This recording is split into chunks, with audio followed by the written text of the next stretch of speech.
The night carried the kind of calm that hides its own tension. Downtown Atlanta buzzed softly beneath streetlights, rainwater still clinging to the pavement.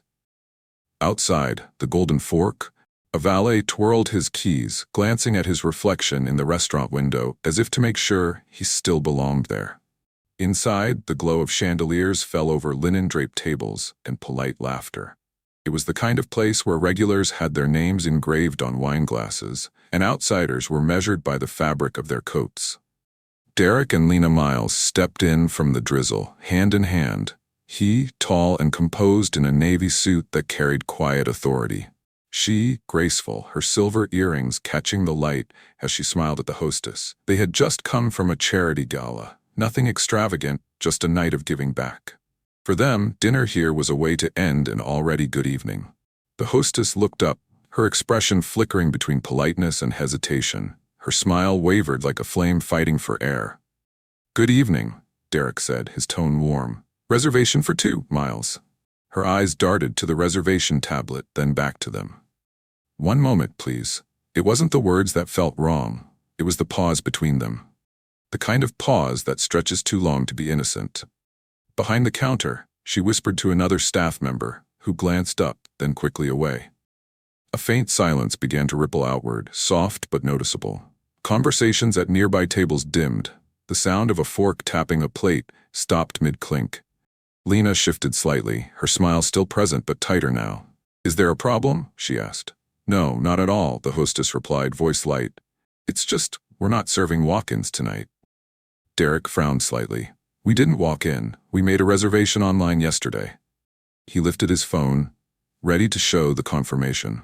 Before he could, the front door opened again.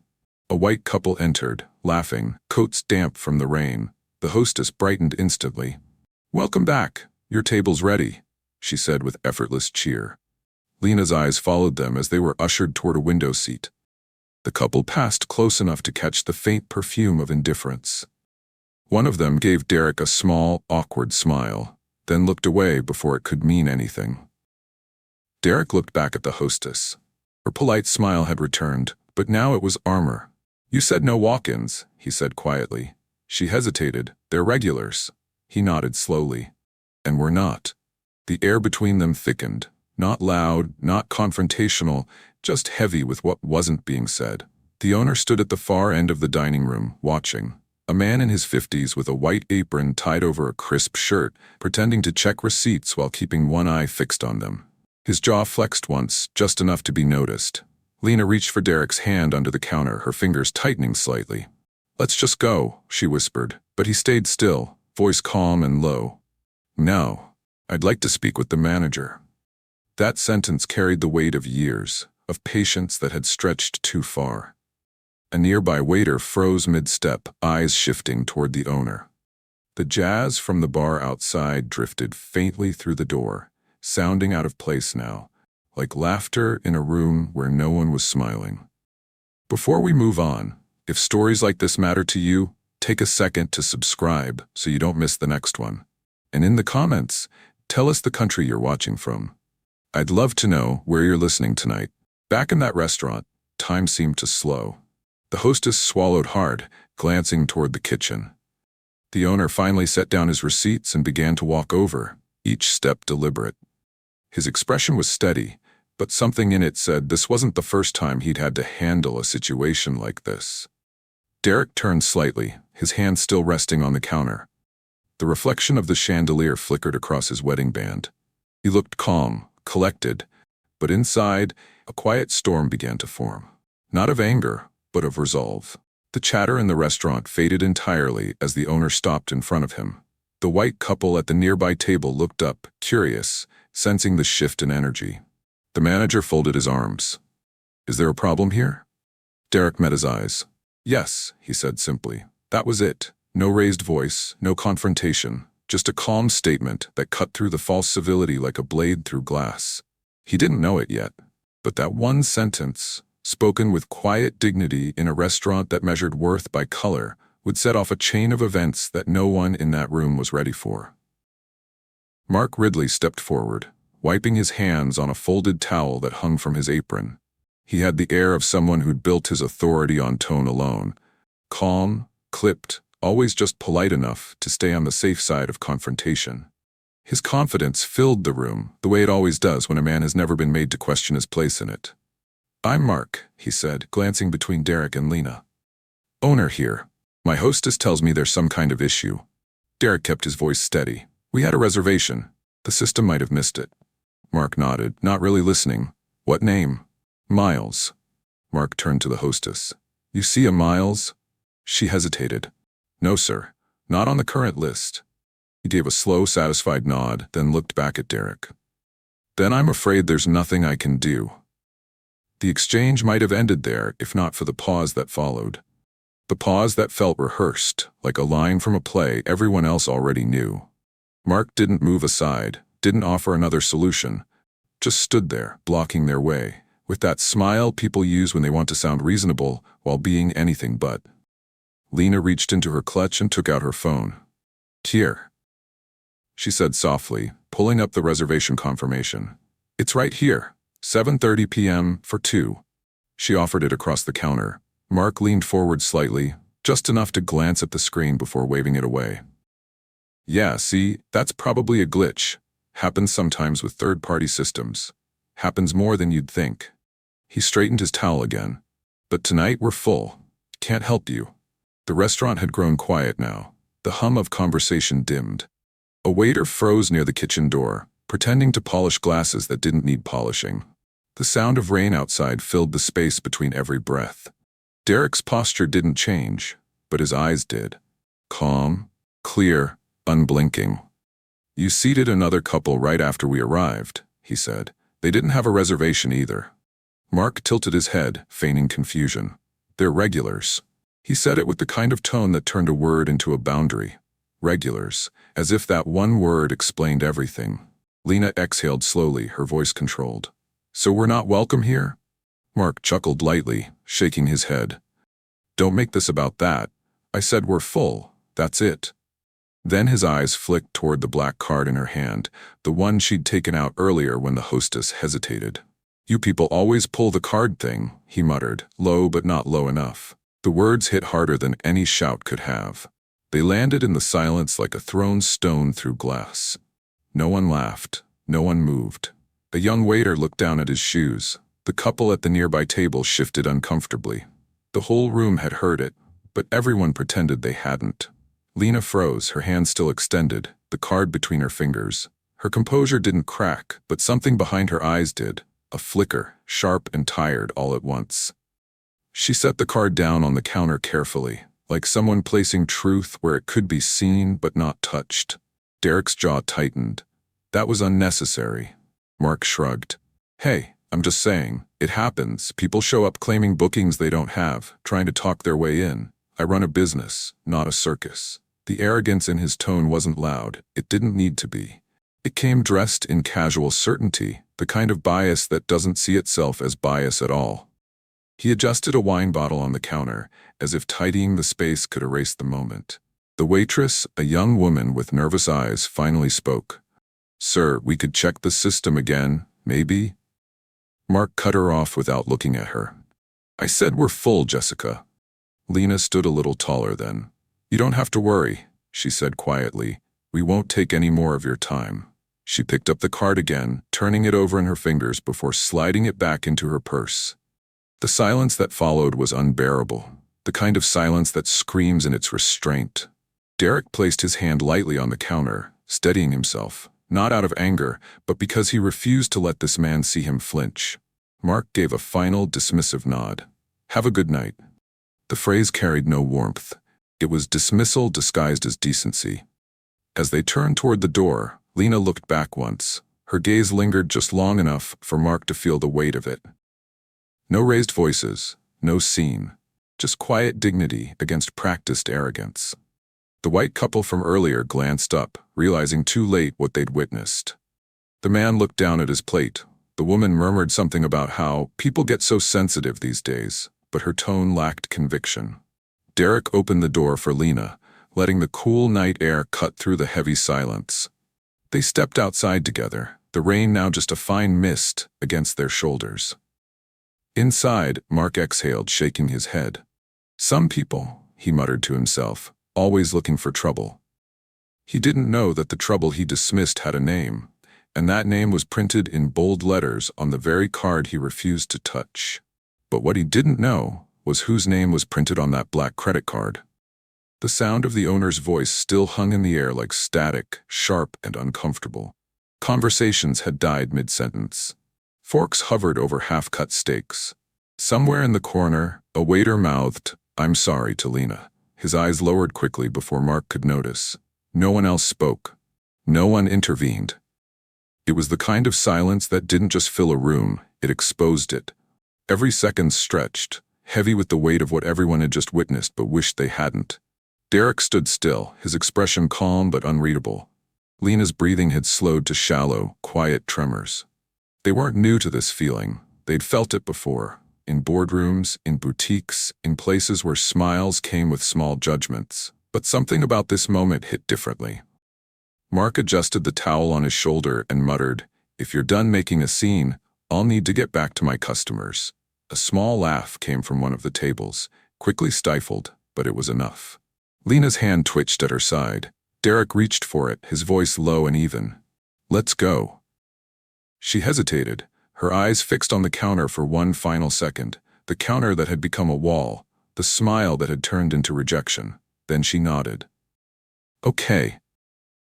Together, they turned toward the door. Shoes brushing against the polished tile, every step echoing louder than it should have. The diners looked down at their plates, pretending fascination with their food, pretending ignorance of the reality sitting right beside them. As they reached the entrance, Mark called out, voice thick with mock concern. "Try the diner down the road," he said. "They'll serve anyone." The sentence cracked through the air like thunder. Even the jazz from outside faltered for a moment, drowned by the stillness inside. The waitress gasped softly, her hand covering her mouth. Lena froze mid-step, but Derek didn't. He tightened his hold on her hand and kept walking. Not because it didn't hurt, but because dignity sometimes means walking through humiliation without giving it the performance it wants. Outside, the night air hit them like a reset. The rain had softened to a drizzle, streetlights reflecting in small golden pools across the pavement. Lena trembled, not from anger, but from the ache that comes when recognition meets reality. "They'll serve anyone," she whispered, her voice breaking slightly. "We weren't anyone." Derek didn't answer. His silence wasn't emptiness. It was resolve taking shape. He looked back once, through the glass doors of the Golden Fork, where Mark had already turned his back to them, resuming his routine as if nothing had happened. At the edge of the sidewalk, a bystander stood holding a phone angled toward the restaurant. They'd caught the last few seconds of the exchange, the owner's voice, the insult, the couple's quiet exit. The screen glowed faintly in the night as the recording uploaded, one tap sending it into the endless current of the internet. Cars hissed by on wet asphalt. Somewhere down the block, a traffic light blinked red, then green, then red again. Ordinary motion against an extraordinary moment. Lena leaned into Derek, her voice soft but steady. "We should have just gone somewhere else." He shook his head slowly. "No, this needed to happen exactly where it did." The glow from the restaurant windows flickered against their faces for one last second before they turned away. The street swallowed them, leaving only the faint sound of rain and the whisper of an unfolding storm they couldn't yet see. Inside, diners exhaled, returning to their meals, pretending normal had returned. But normal had already shifted. Outside, across the world of glowing screens and restless thumbs, a video began to spread. One clip, one sentence, one open wound disguised as customer service. Within hours, millions would see the moment that changed a franchise forever. Rain traced slow paths across the windshield, the wipers sweeping in a steady rhythm that filled the silence between them. Streetlights flashed by in blurred streaks of amber and white, each one marking another mile of unspoken words. Lena stared out the window, her reflection faint against the glass, eyes hollow but dry. "Why do we still have to prove we belong?" she asked softly.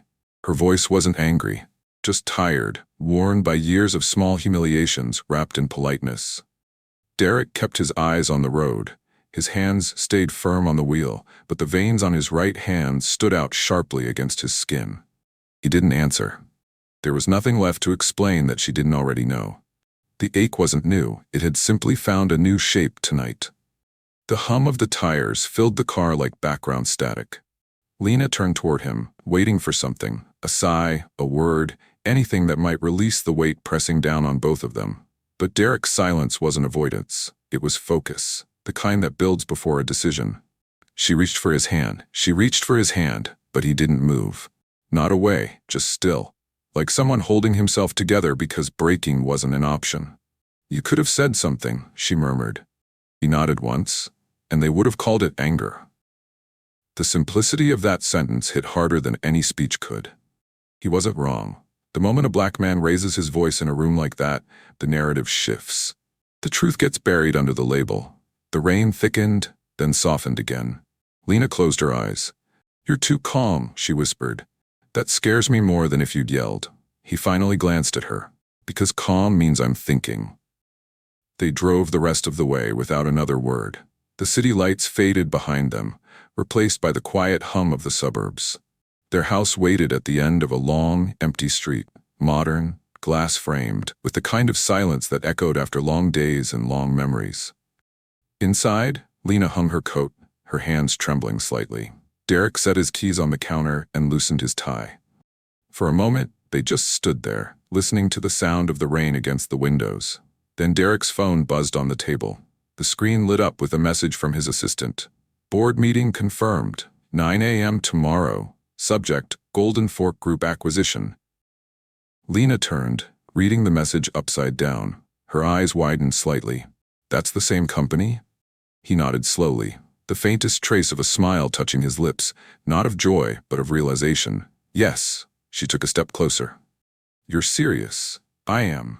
The air in the room shifted, subtle but powerful. The rain outside no longer sounded like sorrow, it sounded like cleansing. Lena's voice lowered. "You're not going to." He cut in gently. "Do anything reckless?" "No." He paused, his gaze distant. "But I will do what's right." She studied him for a long moment, then nodded, understanding the quiet certainty in his tone. He wasn't planning revenge. He was planning restoration. Derek walked to the window, the city faint in the distance. The glass reflected his expression, controlled, composed, and utterly still. "Tomorrow," he said softly, almost to himself, "we'll see what belonging really means." The lights in the living room dimmed as Lena turned off the switch. The rain eased to a drizzle. In the dark, only the glow from his phone remained, illuminating the message that tied the night's humiliation to the next day's reckoning. Tomorrow, the man who was turned away would decide the fate of the man who refused him. Morning broke quietly over the city, the kind of light that doesn't announce itself but slips through blinds and silver streaks. The rain had cleared, leaving the streets clean and reflective, almost as if the night before had been washed away. Inside Derek's home office, however, nothing had been forgotten.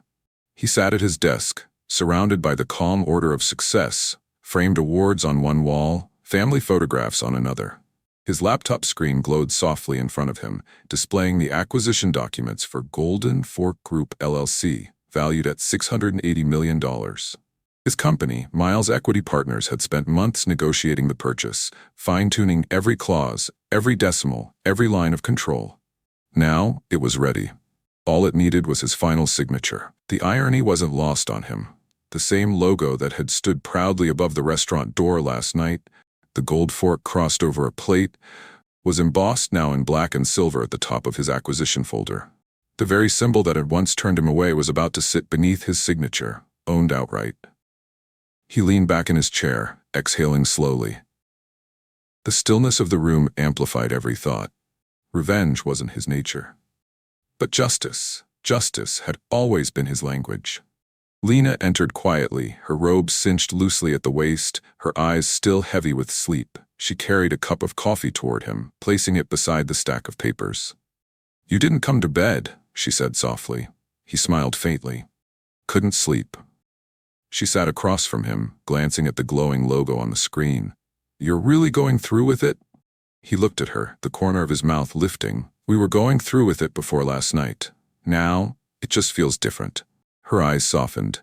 "Derek, promise me you're not doing this out of anger." He paused for a moment before replying, his tone steady but quiet. "This isn't anger," he said. "It's alignment." Lena studied him, knowing the difference mattered to him more than anyone else. He wasn't the kind of man who sought to destroy. He built. But today, the line between creation and correction blurred. She took a sip of her coffee, then sighed. "He doesn't even know who you are." Derek's expression darkened slightly. "He doesn't need to. People like him never ask. They assume." He turned the screen toward her, showing the list of subsidiaries, the real estate portfolios, the franchise rights. Every Golden Fork restaurant reports to this parent company. Every location, every license, every policy, including the one that lets owners deny service at discretion. Lena frowned. "That clause," he nodded. "The same one that made last night possible." She leaned back in her chair. "So what happens now?" Derek's fingers traced the edge of the document. "We finalize the deal. Then we conduct a brand-wide audit. Ownership behavior, compliance with inclusion policy, staff ethics. Mark Ridley will be first on that list." The weight in his voice wasn't vengeful. It was surgical. The tone of a man who knew that change doesn't need noise to be absolute. Outside, sunlight spilled onto the polished floor, catching on the corner of a framed photograph, Derek's late mother smiling in her janitor's uniform from decades ago. Her eyes seemed to hold the same quiet resolve he carried now. He looked at her picture, whispering almost to himself, "Respect doesn't come from the door you walk through. It comes from how you hold it open for others." Lena's gaze followed his. "She'd be proud of you." He nodded once, eyes still on the photo. "I hope so." The clock on the wall ticked softly. 8:47 a.m. In just over an hour, the board meeting would begin. Dozens of executives would gather around a conference table, unaware that the man they'd watched walk out of a restaurant the night before was about to sign off on their future. Derek adjusted his tie, clicked print, and rose from his chair. "Let's make it official."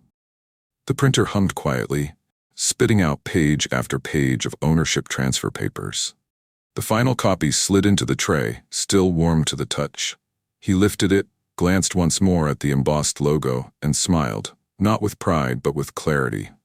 By noon, one restaurant's arrogance would meet its accountant.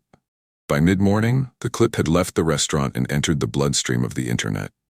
10 seconds of humiliation replayed on every platform. Mark Ridley's smug tone, the couple's quiet exit, and the line that would come to define him. "They'll serve anyone." It spread fast, faster than anyone at the Golden Fork headquarters could contain. Business forums, lifestyle pages, and corporate feeds lit up with hashtags, ## boycott Golden Fork, dine with dignity, this is 2025, not 1955. The comments hit like a tidal wave. This isn't a misunderstanding, it's a mindset.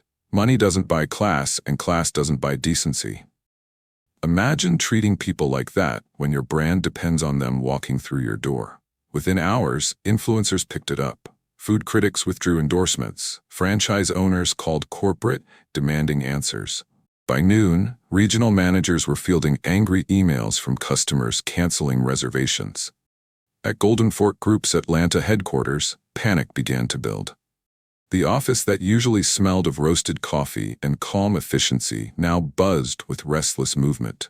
PR managers shouted across desks, interns clutched phones, and the company's legal counsel muttered something about defamation risks, as if words could undo proof caught on video. A junior executive tried to lighten the mood, whispering, "It's social media. People will move on by the weekend." But his optimism evaporated as a new alert popped on the main screen. Major investor group requests emergency meeting. Meanwhile, in his small-town restaurant, Mark Ridley leaned against the counter, unfazed. Reporters had started calling, and a camera crew was parked outside, but he just laughed, phone in hand, shaking his head. "Everyone's so sensitive," he told one of his cooks. "This will blow over in 48 hours, they always forget." His arrogance wasn't confidence, it was blindness. The kind born from years of never being held accountable. He couldn't see that the silence he'd built his power on was crumbling, one retweet at a time. At corporate, a communications officer typed furiously, "We at Golden Fork do not tolerate discrimination of any kind." The email was reviewed by 5 executives, softened, then reworded again, until it sounded less like accountability and more like survival. The CEO of the group, a man named Richard Yates, sat at the end of a long glass conference table staring at the incoming data reports. Revenue projections are down 12% overnight, someone said. Shareholders are calling. Legal's asking if we can issue an individual suspension to contain liability. Yates rubbed his temples. It's one franchise owner, one. But deep down, even he knew the problem wasn't one, it was many. It was the culture of quiet dismissals that had gone unchecked too long. Then the PR director rushed in. "Sir, the acquisition briefing is ready. You're going to want to see this." The lights dimmed as the projector flickered to life. The company logo appeared, Golden Fork Group, LLC. Then the first slide transitioned, revealing bold letters across a white screen. Acquisition, Miles Equity Partners. For a few seconds no one moved. A whisper rippled through the room. "Who?" someone asked. The legal counsel scrolled through the document on his tablet. "It's a minority-led investment firm, based here in Atlanta. The deal's already been signed." Richard Yates frowned. "How recent?" "Yesterday." The room fell silent again, the same silence that had filled that restaurant, the kind born not from calm, but from dawning realization. On the screen, the slide shifted to the details. Full acquisition of controlling shares. All existing franchise contracts under review. Executives exchanged uneasy looks. They didn't know it yet, but the story had come full circle. Miles Equity Partners, the firm whose name had quietly sat in inboxes and contracts for months, wasn't just another investor. It was the company owned by the very man their franchise had humiliated the night before. Across the city, Mark Ridley was still laughing to a local reporter, telling him, "Social media doesn't ruin people. People ruin themselves by reacting." He was right, in a way. His reaction had already sealed his fate. Because at that exact moment, across every digital feed, financial database, and press wire, one headline had just gone live. Golden Fork Group acquired by Miles Equity Partners. Cultural audit announced. The staff at headquarters sat frozen, the glow from the projector casting uneasy light over their faces. The man they turned away had just bought their silence. The headquarters conference room was built for grandeur. Floor-to-ceiling glass walls, polished oak table, the company logo shining proudly on the far wall. But that morning, it didn't feel like a space for confidence. It felt like a stage waiting for judgment. Executives filed in one by one, whispering, straightening ties, clutching tablets that suddenly felt too small to hide behind. The usual chatter before a board meeting was gone. In its place, uneasy silence. Every phone buzzed with the same alert: acquisition finalized, ownership transition in effect. Then, the door opened. Derek Miles stepped inside.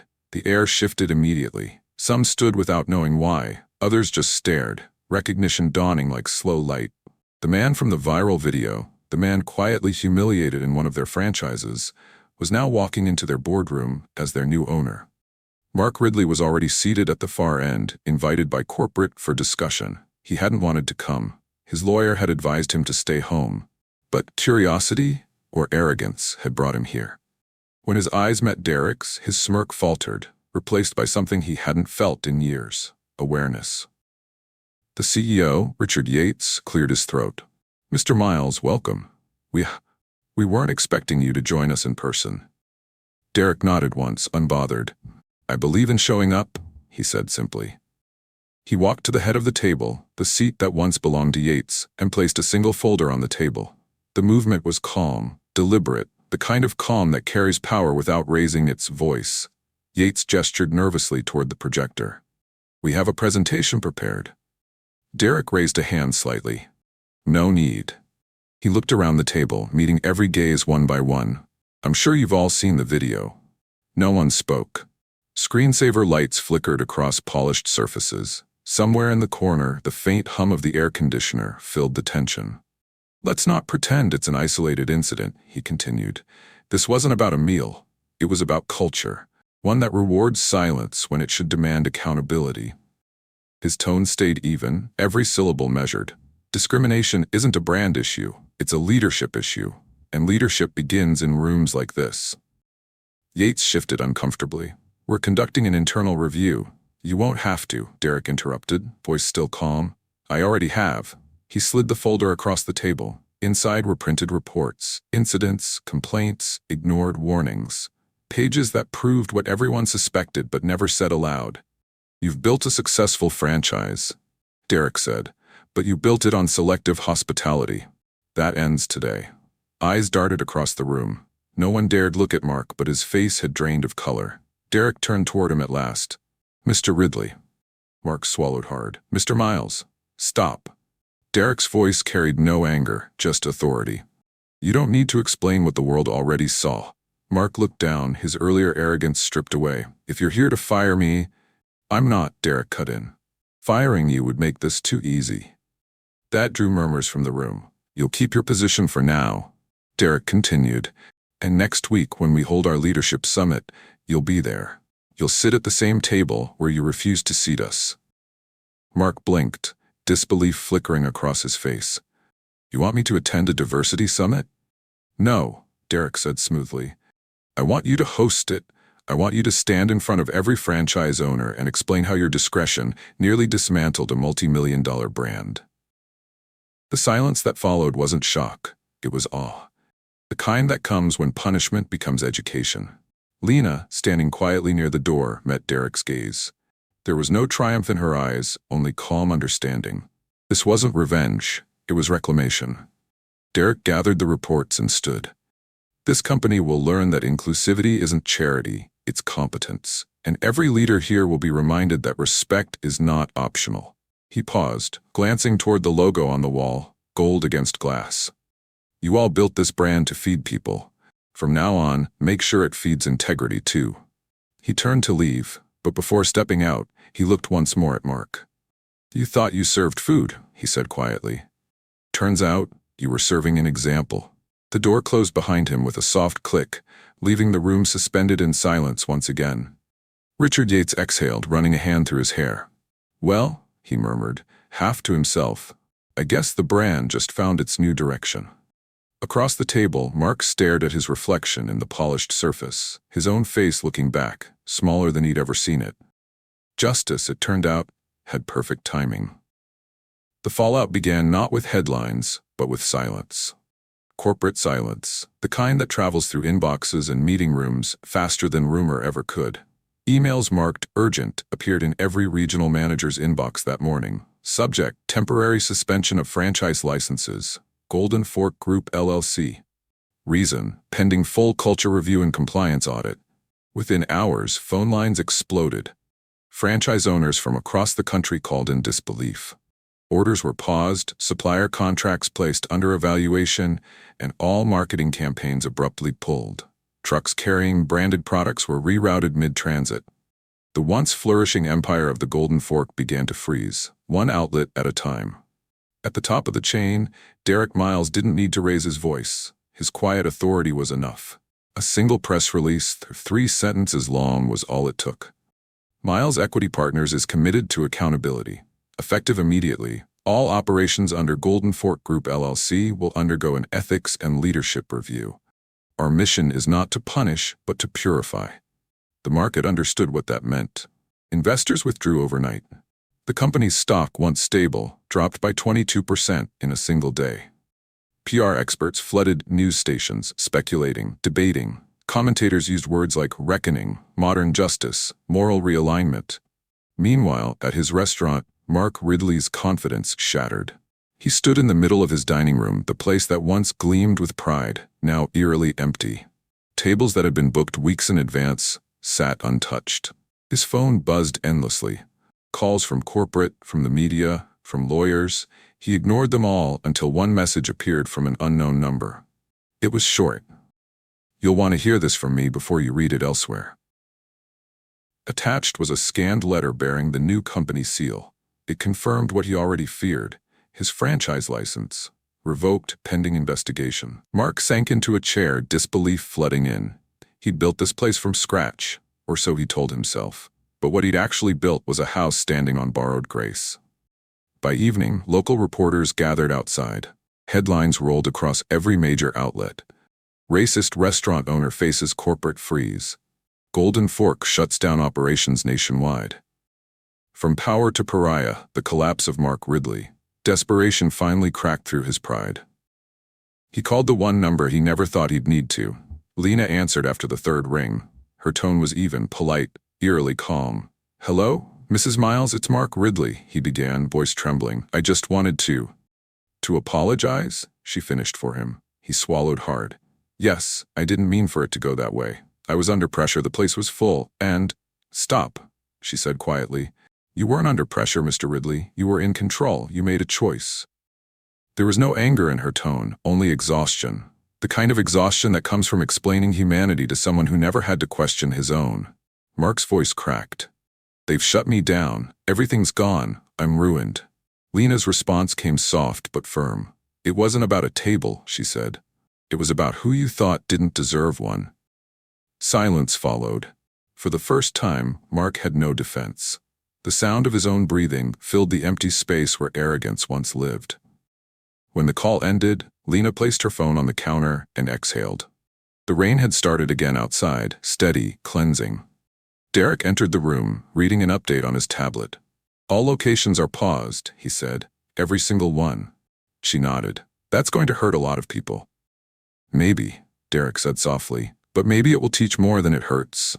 He scrolled further down the report. Supplier withdrawals, investor exits, franchise terminations. What looked like destruction to others was to him rebirth.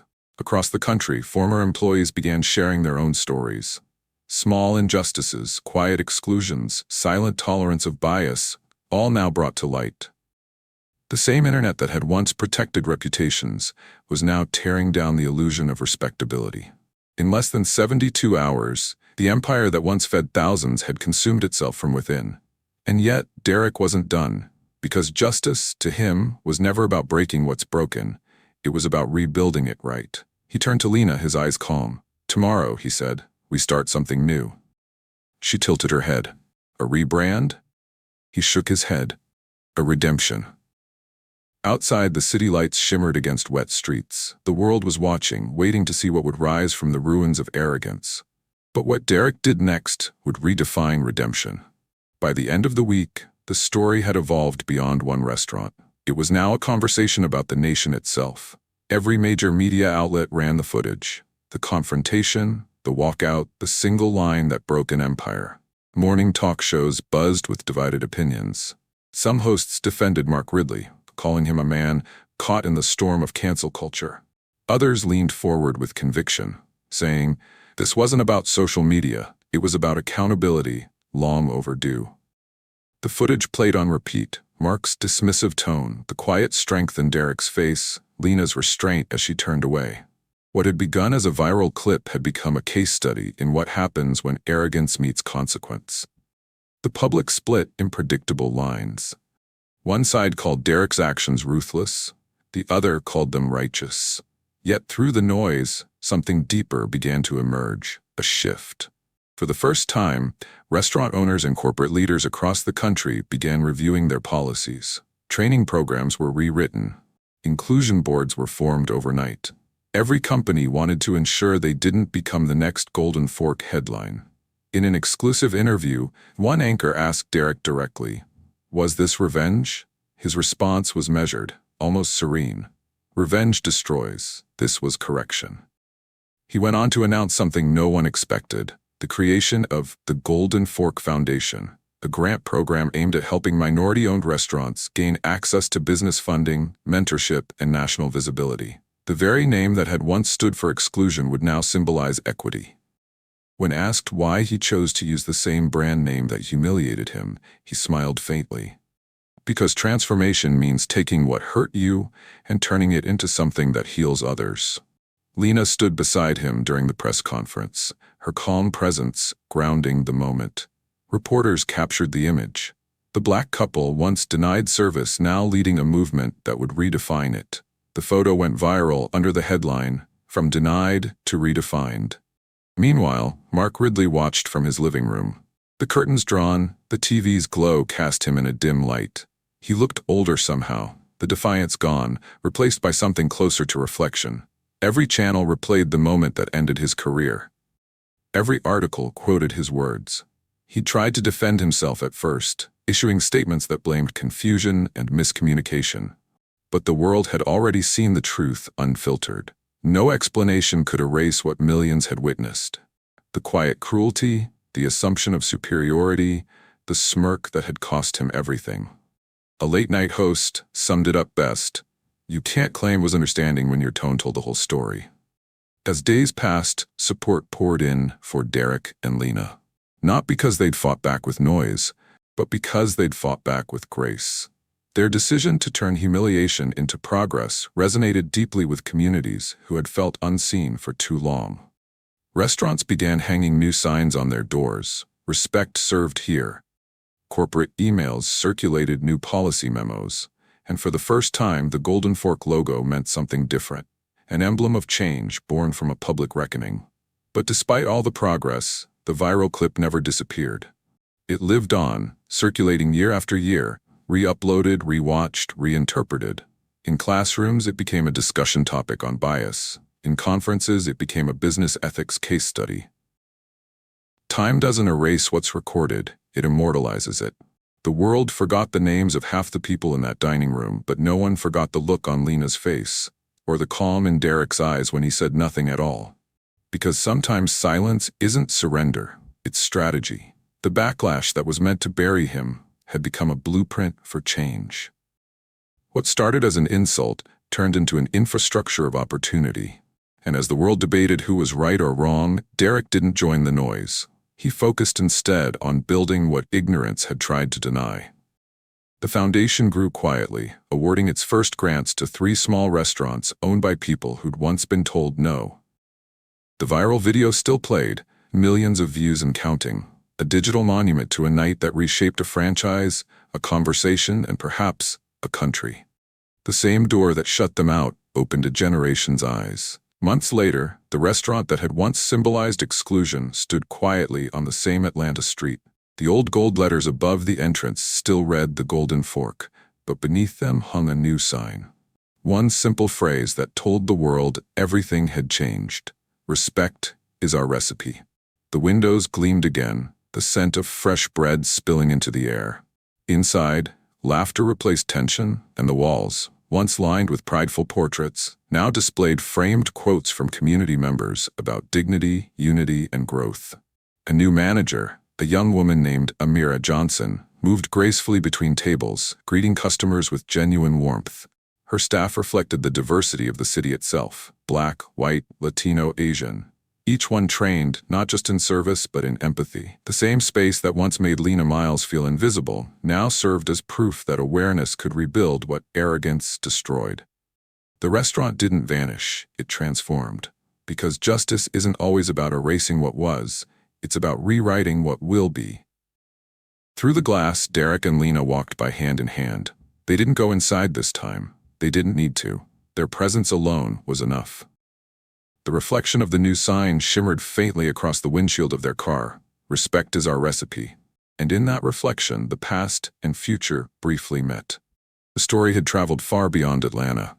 It had reached classrooms, newsrooms, and living rooms around the world.